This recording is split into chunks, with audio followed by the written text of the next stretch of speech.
Assalamualaikum warahmatullahi wabarakatuh. Alhamdulillahi rabbil alamin. Wa bihi nasta'inu ala umuri dunya waddin. Wa sallallahu ala nabiyyina wa sayyidina Muhammadin wa ala alihi wa sahbihi ajma'in. Amma ba'd. Kita panjatkan puja dan syukur kehadirat Allah Subhanahu wa taala. Pada kesempatan pagi menjelang siang yang berbahagia kali ini, hari Senin tanggal 27 Zulhijjah 1446 Hijriah, atau yang bertepatan dengan tanggal 23 Juni 2025, kita masih kembali diberi kekuatan, kesehatan, hidayah serta taufik dari Allah Jalla wa'ala, sehingga kita bisa kembali menghadiri pengajian rutin Senin pagi di Masjid Manarul Ilmi di Komplek Pondok Pesantren Tunas Ilmu di Desa Kedung Buluh, Purbalingga ini. Kita berharap semoga Allah Subhanahu wa taala berkenan untuk melimpahkan kepada kita semuanya ilmu yang bermanfaat, sehingga bisa kita amalkan sebagai bekal untuk menghadap kepada Allah Jalla wa'ala. Allahumma amin.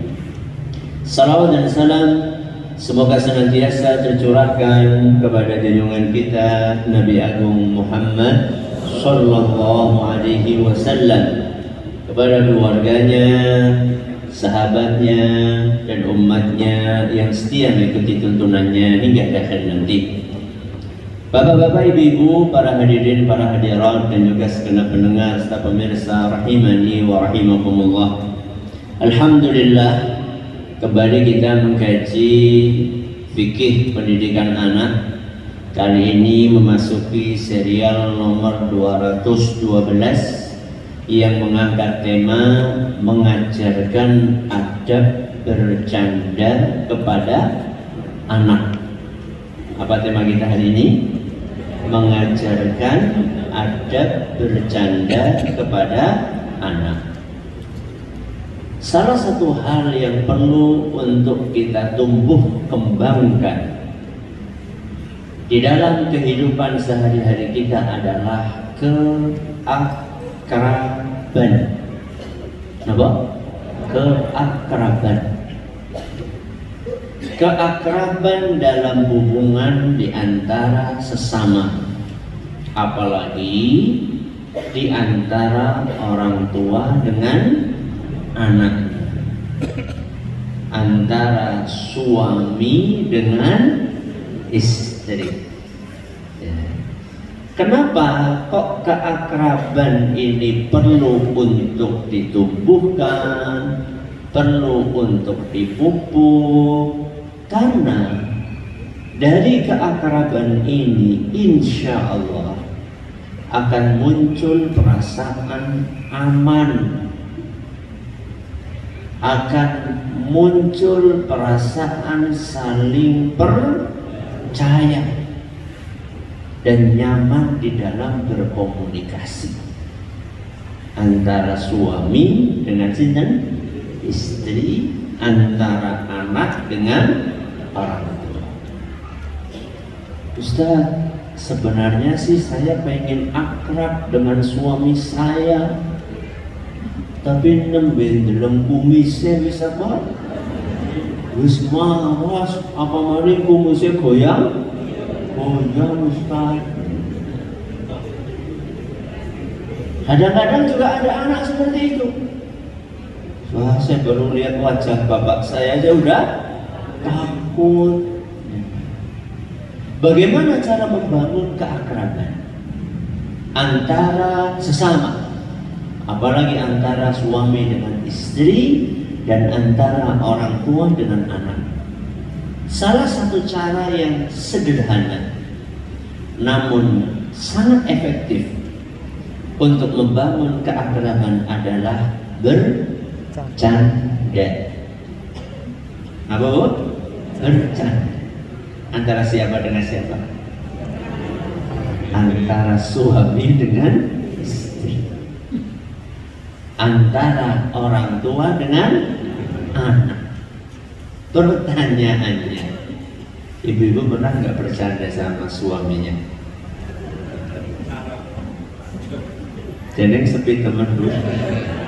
Pernah atau tidak Bu bercanda? Pernah. Masya Allah. Pernah apa sering Bu? Pertanyaan juga tertuju kepada bapak-bapak. Pernah nggak bercanda sama istrinya? Sering Bu, Masya Allah. Temenan gitu ya. Pertanyaan berikutnya adalah, pernahkah kita bercanda dengan putra dan putri kita? Kalau seandainya kita tidak pernah bercanda dengan putra dan putri kita, maka biasanya hubungan antara orang tua dan anak akan renggang. Bercanda itu ibarat jembatan. Apa? Jembatan yang menghubungkan antar generasi. Anak-anak itu generasi muda, orang tua itu generasi tua. Antara generasi muda dengan generasi tua yang beda masa dan beda zaman, itu butuh wonten apa? Jembatan. Salah satu jembatan itu adalah bercanda. Ketika orang tua bercanda dengan anaknya, dan maka anak itu akan merasa diterima. Keberadaan dia itu akan merasa, oh saya ini ada harganya.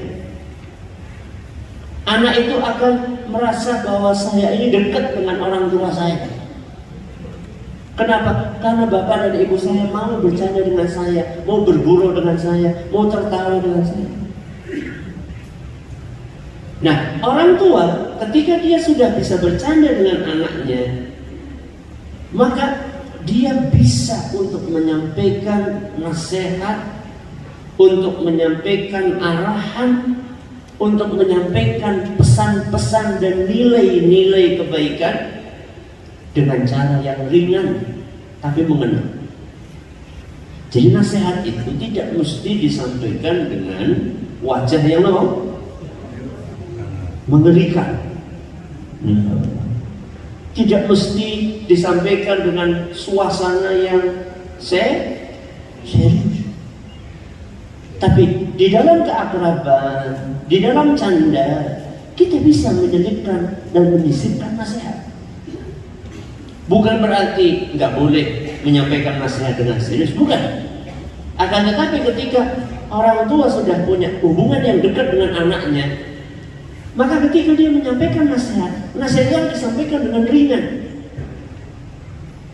Sehingga anak pun ketika dia mendapatkan nasihat dengan cara yang nyaman, dia pun akan berpotensi menerima nasihat tersebut. Tapi walaupun kita ini dianjurkan untuk bercanda, terutama dengan anak-anak kita, bercanda itu ada apanya? Ada adabnya. Ada apanya? Adab. Makanya penting bagi orang tua untuk tidak sekedar pandai menciptakan suasana yang ceria, tapi juga orang tua punya PR untuk mengajarkan kepada anak bahwa bercanda itu ada adabnya. Yang kita inginkan adalah bercanda yang sehat, bukan bercanda yang menyakiti, bukan bercanda yang menyinggung perasaan, bukan bercanda yang mengandung unsur olokan, bukan pula bercanda yang melampaui batas.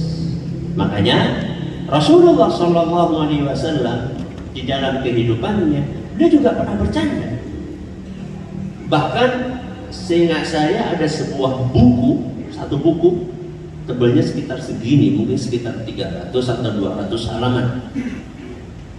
Kira-kira temanya Marwiyatu al-Mizah Ani Nabi SAW. Kira-kira seperti itu.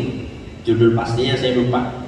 Tapi inti dari buku itu adalah riwayat-riwayat atau hadis-hadis yang berisikan candaan-candaan Rasul Shallallahu Alaihi Wasallam dengan para sahabat. Jadi Nabi SAW bercanda dengan istrinya, Nabi SAW bercanda dengan putrinya, Nabi SAW bercanda dengan para sahabatnya. Itu semuanya dikumpulkan dalam satu buku. Dalam satu buku berarti banyak apa sedikit, Bu? Banyak. Ini yang kadang-kadang tidak kita ketahui. Oh, ternyata Rasulullah SAW itu juga bercanda. Jadi dipikir Nabi SAW itu orangnya serius terus. Enggak. Nabi SAW itu adalah sosok yang tahu menempatkan kondisi. Ya. Ada saatnya bercanda, ada saatnya apa? Serius, ada saatnya tertawa, ada saatnya bersikap tegas. Jadi masing-masing itu ada situasi dan kondisinya yang pas. Nah, Rasulullah SAW terkait dengan urusan bercanda ini, beliau pernah mengingatkan dalam sabdanya, "Man asyara ila akhihi bihadidatin," barang siapa yang mengacungkan besi kepada saudaranya. Mengacungkan apa? Besi. Fa innal malaikata tal'anuhu hatta yada'ah. Niscaya malaikat akan melaknat orang tersebut sampai dia meninggalkan perbuatan tadi. Melaknat siapa, Bu? Yang mengacungkan atau yang diacungi? Yang mengacungkan. Saya ulangi, kata Nabi SAW, barang siapa yang mengacungkan besi kepada saudaranya, maka malaikat akan melaknat orang tersebut sampai dia meninggalkan perbuatan itu. Wa in kana akhahu li abihi wa ummi, walaupun orang yang diacungi itu adalah saudara kandungnya sendiri. Hadis riwayat Bukhari dan Muslim. Saudara kandung itu berarti kakak kandung atau apa? Adik kan. Nah, pertanyaannya, mengacungkan besi, ya besi ini macam-macam loh. Ya, garpu termasuk nggak sih? Ya, termasuk. Apalagi pisau, apalagi gejik,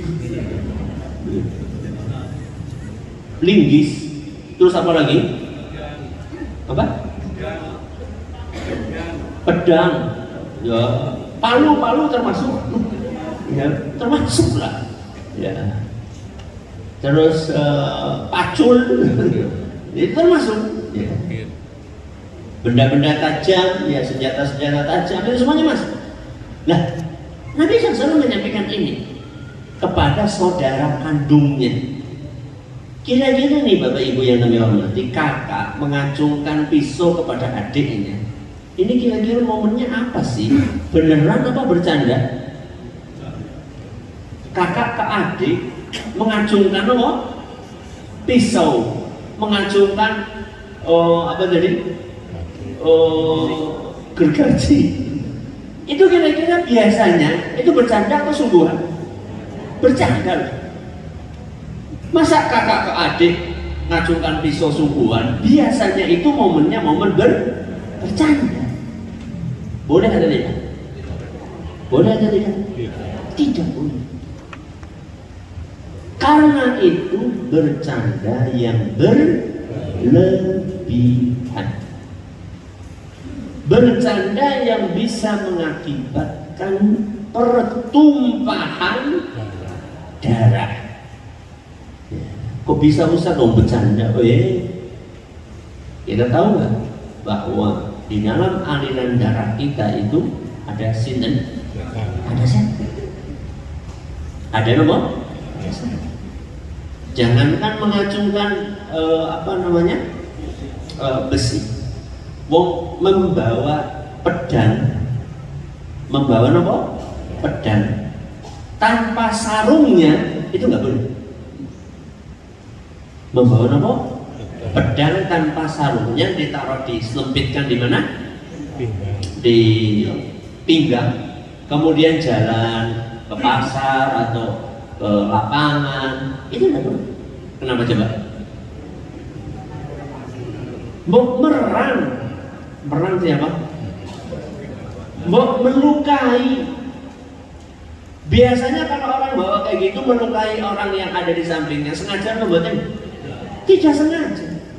Tapi kira-kira kalau ada orang terkena celurit, terkena, kalau di Indonesia mungkin celurit ya, pedang itu jarang-jarang ya. Bawa celurit gitu, kemudian nggak dikasih sarung, bawanya kayak gini lagi, wor. Coba bayangkan ada anak lewat terus kena, kira-kira jadi masalah atau tidak? Pasti jadi masalah. Padahal nggak ada unsur kesengajaan di situ. Maka Islam itu agama yang sangat antisipatif. Antisipatif siapa Bu? Mencegah munculnya hal-hal yang membahayakan. Mencegah munculnya terjadinya hal-hal yang bisa merugikan. Salah satunya adalah ini, bercanda dengan mengacungkan besi kepada orang lain. Ujuk-ujuk orang ini kesetanan. Tahu kesetanan? Kemasukan apa? Setan. Terus akhirnya jadi serius. Mungkin atau tidak? Sangat mungkin. Makanya Bapak Ibu yang kami hormati, bercanda di dalam Islam itu ada batasannya, ada adabnya. Ini satu hadis. Hadis yang lain diceritakan dalam hadis riwayat Ahmad, dan menurut Al-Allamah Ar-Rubai sanadnya la ba'sa bihi, tidak bermasalah. Dan kata Syekh Al-Albani hadis ini sahih. Dikisahkan bahwa para sahabat Nabi Sallallahu Alaihi Wasallam pernah bepergian bersama beliau Sallallahu Alaihi Wasallam dalam sebuah perjalanan. Biasa di tengah jalan, ya mungkin ada yang ngantuk, bahkan ada yang tertidur, itu sangat wajar sekali. Nah ternyata ada salah satu sahabat yang ketiduran dalam perjalanan, ada yang ketiduran. Teman-temannya begitu melihat ada seorang yang ketiduran, iseng. Apa isengnya? Anak panah, ya, anak panah milik sahabat yang ketiduran itu diambil. Diapain? Diambil. Disembunyikan. Begitu orang itu bangun, kaget dia.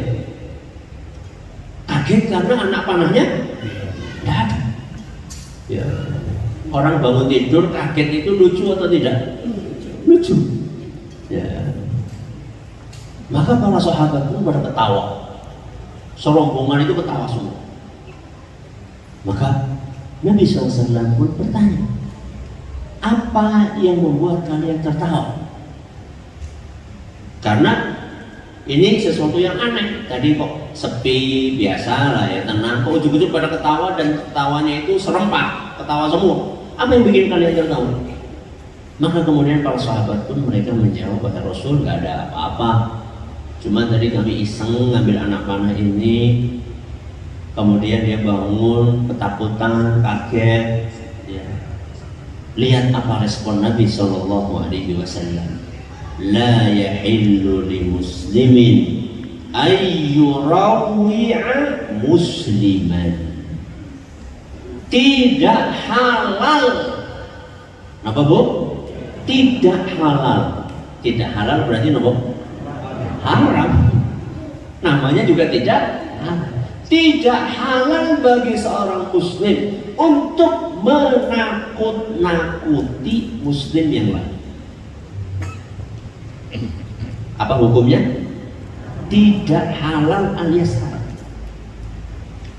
Dan hadis ini menunjukkan bahwa Nabi SAW itu bersikap tegas untuk melarang candaan-candaan, gurauan-gurauan yang bisa meresahkan orang lain. candaan-candaan yang bisa mengganggu perasaan orang lain, apapun bentuknya. Jangan kemudian mengatakan, Ustaz, alhamdulillah saya nggak menyembunyikan anak panah saudara saya, cuman saya sembunyikan HP-nya aja. Sama atau beda? Sama atau beda? Sama aja. Jadi jangan dikatakan, oh itu kan berlaku buat anak panah. Enggak. Buktinya Nabi SAW menyampaikan, la yahillu li muslimin ayyurawi'a musliman. Tidak halal bagi seorang muslim menakut-nakuti muslim yang lain, apapun bentuknya. Nek pura-pura jadi pocong berimun. Sama atau tidak? Ya. Ujuk-ujuk nganggo rukuwe ibune. Ya. Malam-malam tahu-tahu adiknya lagi tidur dijederi. Masuk atau tidak itu? Masuk. Tidak boleh. Kan cuma bercanda Ustaz. Bercanda itu ada apanya? Ada batasnya.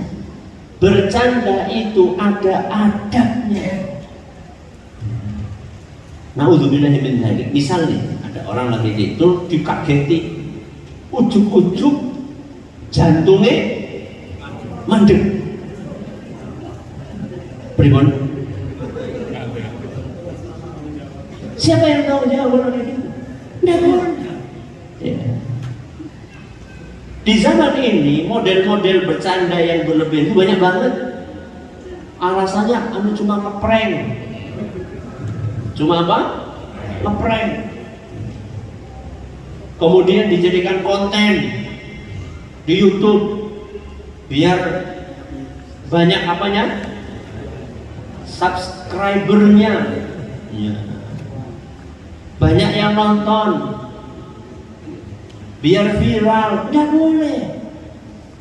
Dengan cara menakut-nakuti orang lain, menyakiti orang lain, menghina orang lain, itu tidak boleh. Walaupun dia tidak berniat berbuat jahat, niatnya cuma apa tadi Bu? Bercanda, tidak boleh. Atau misalnya ngirim WA, ya, ngirim WA bohong, ya.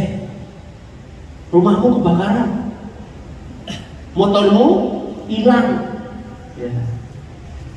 Adikmu tabrakan, padahal sebenarnya nopo enggak demikian. Apa iya? Enggak, cuma bercanda. Enggak boleh seperti itu. Dan ini banyak terjadi di dunia nyata maupun di dunia maya. Nah, sekarang ini banyak orang yang ngirim-ngirim video. Ya, awalnya kayak biasa-biasa aja, tahu-tahu di tengah muncul apa? Hantu. Terus jadi kaget, setelah itu pada apa? Pada ketawa. Hal-hal yang seperti ini harus dicegah dari kebiasaan keseharian kita. Ini pun juga harus kita tanamkan di dalam diri putra dan putri kita.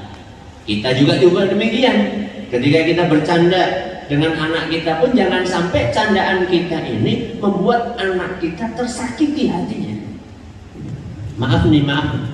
Ya, ada sebagian orang dikaruniai oleh Allah Azza wa Jalla, mata yang sipit. Mata yang sipit. Ya. Dan itu adalah karunia dari Allah Subhanahu wa Ta'ala. Dan boleh kemudian orang tua bercanda dengan anaknya, kemudian menyipit-nyipitkan apa? Matanya. Jangan. Itu bisa menyinggung perasaan siapa? Anaknya. Ya. Atau misalnya Allah takdirkan anak itu punya kekurangan, ya, maaf, jalannya mungkin agak nopo Bu, agak pincang misalnya. Maaf, kakinya mandan apa? Tengkor. Terus temennya atau kakaknya atau adiknya berpura-pura jalannya juga nopo pincang, tujuannya untuk bercanda, tidak boleh. Ya. Jadi agama kita itu agama yang mengajarkan bercanda, tapi bercanda yang sehat, bercanda yang elegan, bercanda yang tidak menyakiti perasaan. Maka tema kita hari ini nomor mengajarkan adab bercanda kepada sinten, kepada anak. Mudah-mudahan bermanfaat bagi kita semuanya. Masih ada sisa waktu, silakan kalau ada yang mau bertanya bisa disampaikan pertanyaan. Iya, terima kasih Ustaz atas penyampaian materi. Semoga kita bisa mengambil pelajaran dari apa yang Ustaz sampaikan. Langsung saja Ustaz, kita bacakan pertanyaan yang sudah masuk. Yang pertama, Bismillah, Assalamualaikum warahmatullahi wabarakatuh Ustaz. Waalaikumsalam. Izin bertanya Ustaz, saya sudah berusaha untuk mengingatkan saudaraku, tetapi dia masih tidak suka dengan perkataan orang usah ngajari. Mereka terbiasa tidur malam, akhirnya subuh selalu bangun di 5:30. Bangun pun ke kamar mandi lama dan sholatnya di jam 6. Begitu seterusnya Ustaz. Apakah saya sudah punya tanggung jawab lagi untuk mengingatkan mereka? Saya sudah capek melihatnya, akhirnya saya sakit dan tidak sembuh. Apakah ini sudah di luar dari tanggung jawab saya? Saya takut nanti saya ditanya di akhirat. Pertama saya mengapresiasi kepedulian saudara penanya atau saudari penanya yang tidak putus asa menasehati saudaranya yang sering telat subuhan. Saya mengapresiasi, itu menunjukkan bahwa Anda punya kepedulian, ya, punya kepedulian.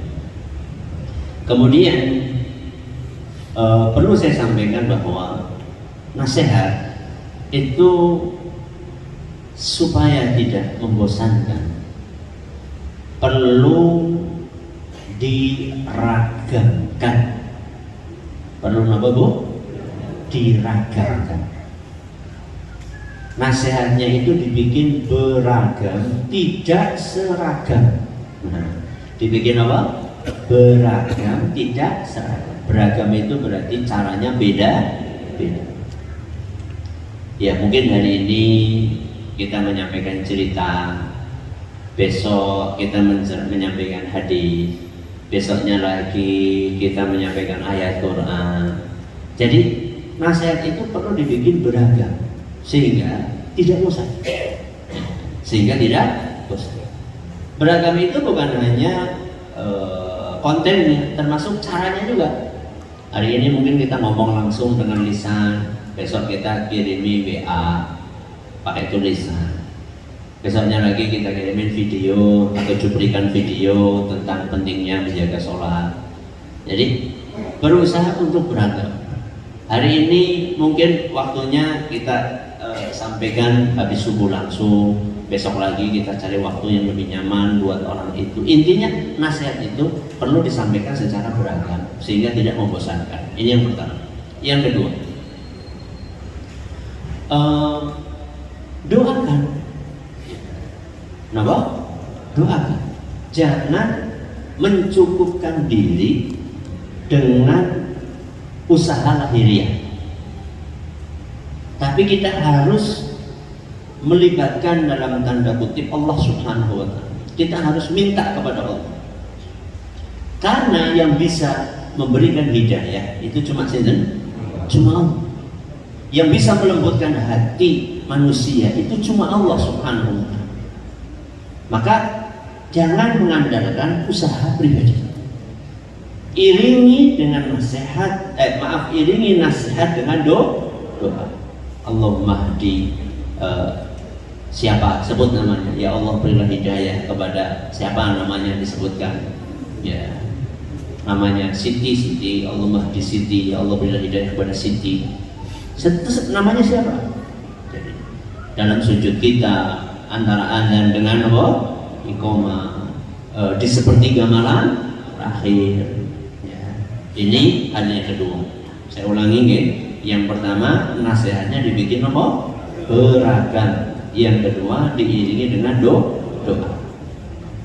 Pesan yang ketiga yang ingin saya sampaikan kepada saudara penanya, kewajiban kita itu cuma menasehati. Cuma apa? Kita tidak dituntut oleh Allah untuk membuat orang ini menerima nasihat kita. Jadi kita ini cuma dituntut sama Allah untuk menyampaikan nasihat. Kita tidak dituntut sama Allah untuk membuat orang ini menerima. Kenapa? Karena itu di luar kemampuan kita. Sehingga ketika jenengan jadi sakit, itu nggak perlu sebenarnya. Sakit itu kan karena kepikiran. Aku nasihati, jadi orang gelem nampak, malah menghina, malah ngata-ngatain. Udah nggak usah dipikirin.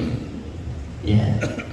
Sampaikan nasihat, diterima atau tidak diterima itu bukan tanggung jawab kita.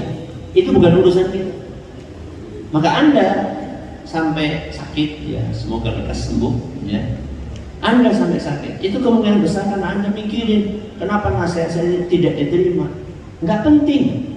Yang penting buat Anda adalah menyampaikan nasihat. Dan itu yang nanti akan ditanya sama Allah di hari kiamat. Adapun dia menerima atau tidak menerima, itu urusan dia sama siapa? Sama Allah Subhanahu wa ta'ala. Silakan. Ya, terima kasih Ustaz atas nasihatnya. Pertanyaan berikutnya Ustaz. Assalamualaikum warahmatullahi wabarakatuh. Waalaikumsalam. Izin menyampaikan pertanyaan Ustaz. Saya seorang ibu sambung dari seorang anak laki-laki. Saya berusaha untuk mendidik anak saya sesuai dengan apa yang saya pelajari, yaitu ajaran sunnah Rasulullah SAW. Tetapi di keluarga suami saya itu selalu dianggap kurang berkenan dengan bercanda, bertamu, dan yang lain-lainnya. Selalu dianggap ajarannya terlalu fanatik. Apakah harus yang saya lakukan Ustaz? Yang harus Anda lakukan adalah melanjutkan kebaikan yang sudah Anda mulai. Jadi Anda memberikan nasihat supaya anak sambung Anda itu sesuai dengan sunnah Rasul, itu dilanjut. Ada pun komentar orang fanatik, kaku, terus apa lagi? Ya. Komentar-komentar negatif itu abaikan saja. Ya. Karena omongan orang itu tidak ada habisnya. Ya biarin aja, anggap saja itu angin lah. Ya. Kecuali kalau cara Anda di dalam menyampaikan pesan-pesan kebaikan itu kurang pas. Nah, di situ Anda berusaha untuk memperbaiki cara Anda di dalam menyampaikan nasihat. Kalau memang seperti itu, maka Anda punya PR untuk belajar lebih lama, lebih lanjut lagi bagaimana cara menyampaikan pesan-pesan kebaikan tadi. Saya punya buku, bisa Anda baca, ya. Judulnya 14 Contoh Praktek Hikmah dalam Berdakwah. 14 Contoh Praktek Hikmah dalam Berdakwah. Anda baca buku itu, mudah-mudahan bisa membantu Anda untuk lebih meningkatkan kualitas cara Anda di dalam menyampaikan nasihat dan menyebarkan sunnah Rasul Sallallahu Alaihi Wasallam. Ya, terima kasih Ustaz atas jawabannya. Pertanyaan berikutnya. Assalamualaikum Ustaz. Waalaikumsalam. Mau bertanya Ustaz di luar tema. Karena realita yang pernah saya lihat, apa hukumnya jika anak yang masih ada ayahnya namun dijadikan anak yatim dikarenakan orang tuanya berpisah, dan si ayah tidak memberi nafkah oleh ibunya dijadikan anak yatim oleh orang tuanya? Anak dijadikan anak yatim karena cerai, padahal ayahnya masih ada. Berarti ini nggak memahami definisi yatim. Yatim itu definisinya adalah anak yang ditinggal wafat oleh siapa? Oleh bapaknya. Saya ulangi, definisi anak yatim nomor anak yang ditinggal wafat oleh ayahnya dan dia belum balik. Saya ulangi, definisi anak yatim nomor anak yang ditinggal wafat oleh ayahnya dan dia belum balik. Berarti ditinggal wafat oleh ayah. Kalau ditinggal pergi, ayahnya masih hidup, itu berarti bukan anak yatim. Atau ditinggal wafat tapi oleh ibunya, itu bukan anak yatim.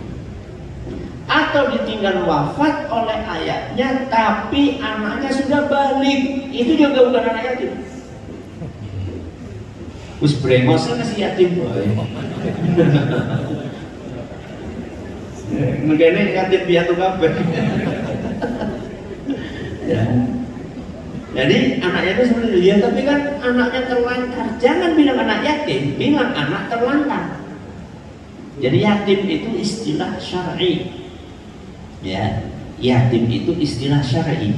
Jadi jangan didefinisikan semau kita. Ada definisinya sendiri. Nabi SAW yang mendefinisikannya. Dalam hadis riwayat Abu Dawud, kata beliau SAW, la yujma ba'dal bulugh. Anak yang sudah balik tidak dianggap yatim. Kenapa?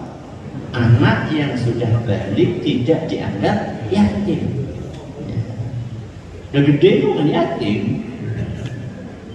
Jadi cara-cara tadi itu adalah hal yang keliru. Kita bacakan juga, ini ada pertanyaan yang masuk. Kata Ustaz, mengapa banyak akhwat berhijab bersikap kurang ramah terhadap masyarakat awam, tidak menyapa, tidak salam, tidak senyum kepada mereka? Baik, tentunya ini tidak boleh digebiah-uyah. Gebiah-uyah itu apa, Bu? Tidak boleh dipukul rata. Oh, nek sadaran mesti orang belum serawung. Tidak boleh. Karena ini kejadian memang ada. Tapi ini adalah ulah oknum. Ulah apa, Bu? Oh. Tapi oknumnya akeh yang preman. Maka memang muncul ada semacam persepsi, ya, anggapan yang berkembang bahwa kalau sudah berhijab, ya, sudah bercadar, itu jadinya kurang ramah. Ini anggapan yang muncul, ya, di benak sebagian akhwat, dan ini adalah persepsi yang keliru. Jadi hijab itu bukan penghalang sikap ramah. Kenapa? Hijab itu bukan penghalang sikap ramah. Jadi ketika seorang muslimah sudah berhijab, kemudian dia ketemu dengan muslimah yang lain yang masih awam, ya, maka seharusnya dia justru bersikap ramah, ya, menyapa, monggo Bu, assalamualaikum, ya, numpang jalan ya Bu, ketemu sama-sama belanja, apa kabar Ibu, sehat? Kan enak gitu. Jadi ada tuku belanja menong, bisa ngomong apa orang, buat dari mau bisu gitu. Yang ramah. Kenapa? Karena itu adalah ajaran Islam.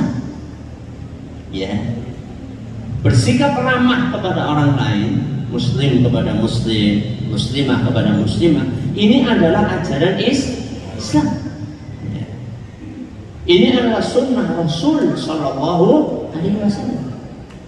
Seandainya ini kita praktekkan, justru malah ini bisa membuat orang yang masih awam jadi tertarik ngaji. Ya.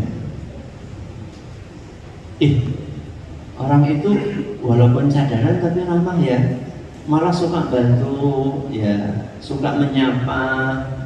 Kok kayaknya kalau bergaul sama akhwat tersebut kok rasanya nyaman, ya. Aku pengen lah kayak dia, ngajinya di mana sih? Oh, Manarul. Akhirnya membuat dia jadi tertarik untuk ikut ngaji. Tapi coba sebaliknya. Gak pernah nyapa, gak pernah senyum, gak pernah salat, ketemu gak mau salaman, akhirnya malah membuat orang jadi antipati. wah malah ngaji nang anak jadi kayak gue. Jadi jangan sampai kita justru malah menjadi penghalang orang untuk mendekat, untuk ngaji. Jangan. Seharusnya malah kita menjadi pelopor, contoh yang bisa menarik orang untuk mau ngaji. Sekalian ini ada juga yang masuk ke kami, WA yang masuk ke Ustaz, kenapa di pengajian ibu-ibu sudah dipakaikan pembatas kayak gini, ada akhwat-akhwat yang pakai cadar tapi cadarnya tidak dibuka, padahal sudah dihijab, kan jadinya nggak nyaman. Ya saya sampaikan kalau sudah dihijab, ya sebaiknya cadarnya dibuka. Kenapa? Karena semuanya sama-sama muslimah, kecuali kalau di tempat apa? Yang terbuka, tempat umum. Kalau sudah di tempat yang tempat seperti ini, ya dibuka cadarnya sehingga bisa nyapa dengan yang lainnya. Ustaz kan ada CCTV-nya, nggak nyala itu CCTV-nya, nggak nyala. Ya. Ada di sini receiver-nya dan tidak dinyalakan, sengaja untuk menjaga privasi.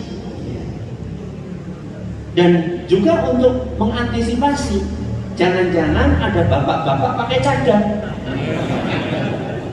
Dan itu kejadian di beberapa tempat pengajian, ya, ada penyusup, ada penyusup, mas-mas ikut pengajian, ya, pakai cadar. Nah, terus ngapain Ustaz? Pelira-pelirik. Nah, maka untuk mengantisipasi itu, saya sampaikan kepada ibu-ibu, kepada mbak-mbak, kalau sudah tempatnya seperti ini, sudah dibatas, sudah dikasih pembatas, dipisah antara putra-putri, yang pakai cadar hendaknya dibuka cadarnya sehingga bisa lebih akrab dengan yang lainnya. Terakhir, nanti malam pengajian Asmaul Husna kita liburkan, ya, karena ada agenda pondok. Maka ini mohon disampaikan kepada teman-teman yang lain, ya, ada yang kecele sampai sini ternyata nggak ada pengajiannya. Ini yang bisa kami sampaikan. Semoga bermanfaat bagi kita semuanya. Terima kasih atas perhatiannya. Mohon atas segala kurangannya kita akhiri. Subhanakallahumma wa bihamdika asyhadu an la ilaha illa anta astaghfiruka wa atubu ilaik. Assalamualaikum warahmatullahi wabarakatuh.